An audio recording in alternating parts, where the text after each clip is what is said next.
were hoping to have a story read to you, you are in exactly the right place. So get very comfortable if you're not already, and if you're already comfortable, get even more comfortable. And while you're doing that, I will tell you that this podcast and all of these stories are supported by wonderful, wonderful patrons. So if you like these stories and you would like to support them in some way and become a patron too, you can do that on patreon.com/Can I Tell You a Story. I think there are about 1 million or maybe 17 waiting there for you already, and there's the bonus side effect of making me extremely happy. So check that out, patreon.com/Can I Tell You a Story. And I hope you're very, very comfortable because now it's time for the story. I turned a corner and the view was one I'd never seen. It made me dizzy, the shock of the new. My heart beat too fast and breath was hard to find. The sky was high and huge, the clouds stained with the sunset, and the stalls to either side were lighting lanterns, their soft glow promising the intimacy of twilight, a break from the brash afternoon. But that was nothing compared to what was spread out below. At the foot of the cliff I stood on was a town, and the town was a maze, and like a maze, there was rumoured to be only one way through to the palace on the other side. I could see it at the far end of the valley, nestled against meaner cliffs than the one I stood on. Looked like a pincushion for turrets. It had that many of them. But to get to the palace, first we'd have to get through the town. It had been designed as a maze on purpose, anticipating invaders. By the time they'd gotten turned and turned about again, invaders inevitably found something to keep them in the streets, and they became part of the town, forgetting whatever had drawn them to the idea of invasion. I waited for Sabir to catch up. That was unusual. Usually it's me lagging behind, wanting to run my fingers over the texture of walls and trees and stones like Braille, only I'm not blind. The staircase in front of me was daunting, straight down the face of the cliff. Not that you could see the cliff itself, it was all built up, a warren of tea shops and food vendors and expensive-smelling silk-curtained restrooms for the wealthy, where someone would wash your feet while you took in the view, all stacked, one atop the other, all the way up the stairs. Sabir's face was already red when he reached me, though it paled some when he saw the way down. I grinned at him and stepped off the edge, each stair catching the foot I threw at it, step after step after step, descending into the town. On the second last step I was stopped by a spear pointed right at my heart. Opportunists. A rough-looking bunch, slouching around, looking ominous in a bored kind of way, shaking people down for money to leave the stairs and enter the town. And it worked. Of course it worked. People would much rather pay than climb all the way back up to the top. I recognised one of them, a wiry woman, with her mouth permanently turned down. Frisia, her name was, but she'd have grabbed the spear and stabbed me herself if I'd ever told anyone that.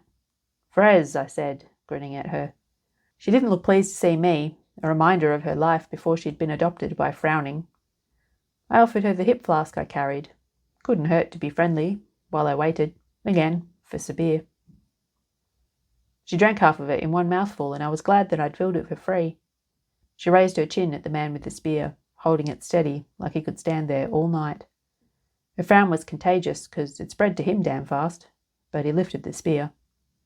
They forgot me as soon as I stepped off the stair, already looking up for the next sucker to land.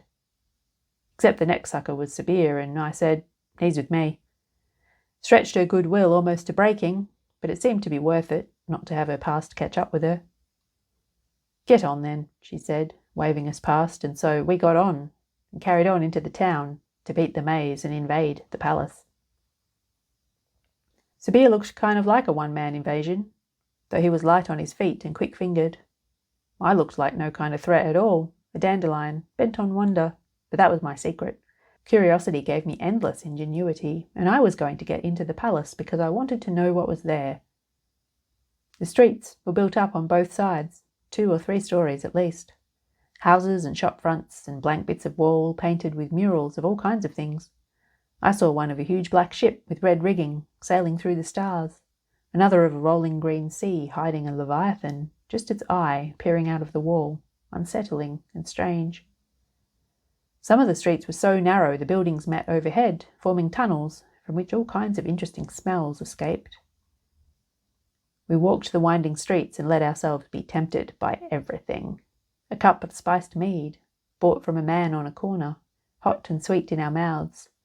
A kiss on the cheek from a dark-eyed maid in red who promised to tell me a secret and pouted when I told her I already heard that one 6 times today.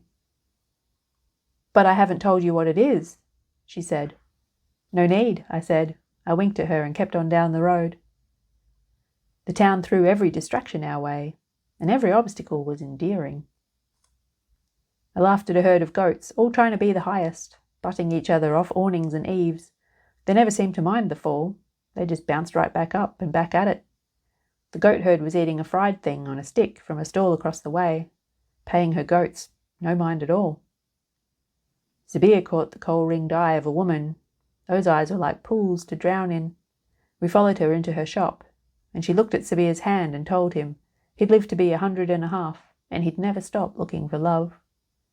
He shook himself like a dog out of water and pushed me away before she could take my palm in her own. A stranger in a suit striped with fat blue stripes gave me an envelope, edged with gold. It had my name on it, although I had told it to no one. Of course I hadn't the sense to be afraid. Why should I? Everything here was trying its hardest to entertain us, and it was working. We were endlessly entertained. The striped man was waiting, so I opened the envelope, and inside was an invitation to a ball at the palace, and I grinned. "I'll need a dress," I said. "And he'll need a pet monkey for his shoulder," I added, because I always thought Sabir would enjoy a monkey if he had one. "Of course," said the man, and he escorted us through the maze to the finest dress shop in town. It was the finest to me, at least, given I'd not seen any of the others. I went in, and the walls were wallpapered, the green of growing things, with mannequins standing all around like time had stopped for them. I liked the place immensely. I touched everything. "Silk you'll be wanting, is it?" said the proprietress.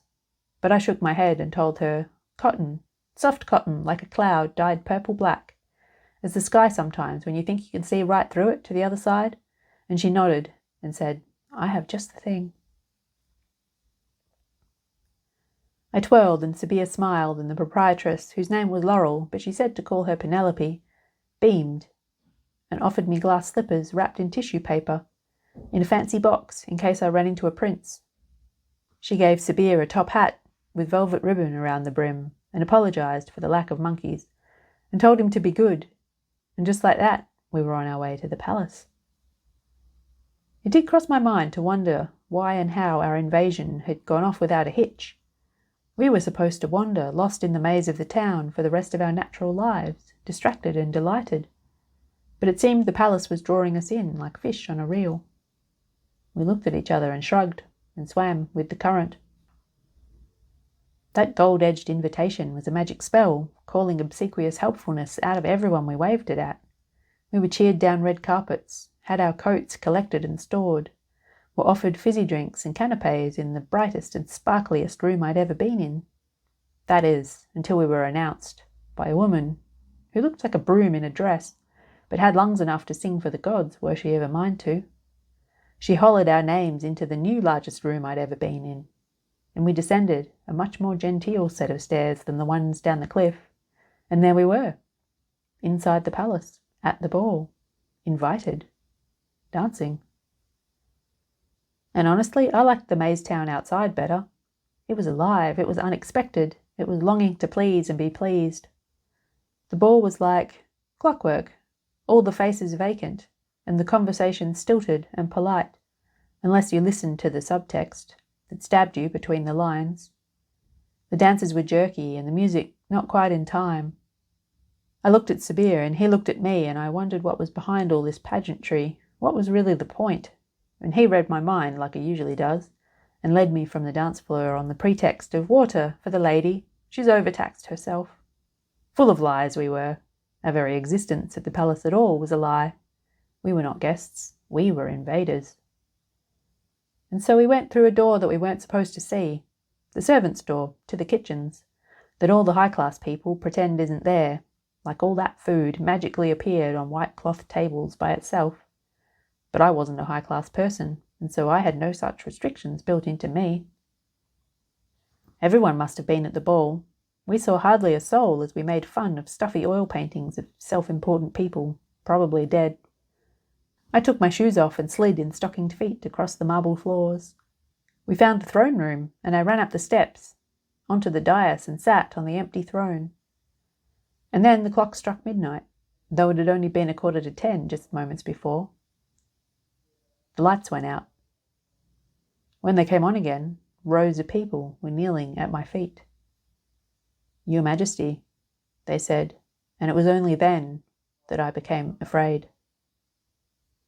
This wasn't what I wanted. I didn't invade to conquer. That was never the plan. I didn't want to be queen, but I'd sat in the throne to see what it felt like, and if, after all, it was just a chair, and now they were telling me that I belonged to them, and that I couldn't leave. "What happened to the last queen, then?" I asked, stalling for time, and they all muttered and went mute, like I'd asked who farted, like it was impolite to say. "I'm going to go and find her," I said, and they sighed and looked at each other, and a man at the back who looked kind of like a frog rolled his eyes. "Of course you are," muttered a woman in a gold dress that you could have ridden a small horse underneath. I was distracted for a minute, wondering if all that gold lace really did hide a horse that she was riding around on so she didn't have to walk. And if she was, did she steer with her knees? And did that starched panel in the front have see-through bits so the horse could see where it was going? Sabir elbowed me in the head. I think he was aiming for my ribs, but forgot I was shorter than usual, still sitting down on the throne I didn't want. It was painted silver, and up close some of the paint was flaking off. Underneath, it was just a regular chair, though carved fancier than the chairs of regular people. The people in front of me looked dejected, although they were trying to be stoic about it. And then the penny dropped, and I understood what had happened to the last queen. She'd gone to look for the queen before her. "What about," I said, thinking fast, "what about a king?" Sabir looked at me like he knew what I was thinking and was about to say, "Don't you dare." But I thought about what the fortune teller said, about him living to be 150, and how that's a lot of stability for a kingdom, and I stood up fast and grabbed his arm and pushed him onto the throne. The people sighed as he stumbled and sat. "Your Majesty," I said to him, and gave him my best grin. He tried to scowl at me, but I don't think he really meant it. "King Sabir has a nice ring to it," I told him. And then I had an even better idea. "Grant me safe passage through all the land," I told him, "and I'll look for love on your behalf, and bring it back here, for you, to see if it fits." He looked at me, a long, considering look. The assembled people held their breath.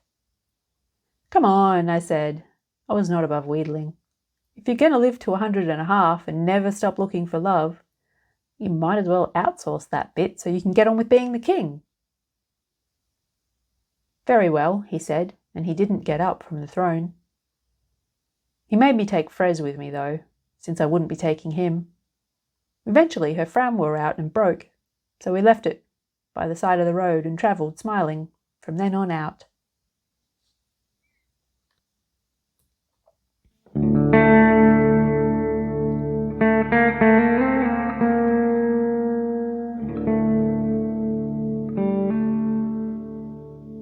Thanks for listening. I hope that you enjoyed this story. I had a lot of fun writing it. And if you did enjoy it and you want more stories and to support the podcast, perhaps you would like to become a patron. You'll receive bonus stories, my undying thanks. You can find out more about all of that on patreon.com/Can I Tell You a Story. Until next time, travel smiling from here on out, never stop looking for love.